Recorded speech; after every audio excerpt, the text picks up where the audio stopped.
Delete کرتے رہیں اپنی زندگی سے کچھ ترک لہجوں کو، کچھ غلط باتوں کو، کچھ یادوں کو، کچھ نامناسب رویوں کو، ورنہ آپ ہینگ ہو جائیں گے۔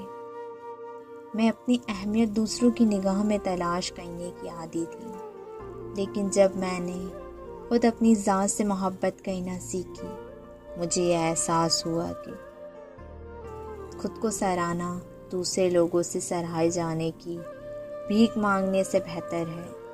یہ سب میں نے بہت مشکل حالات میں سیکھا ہے۔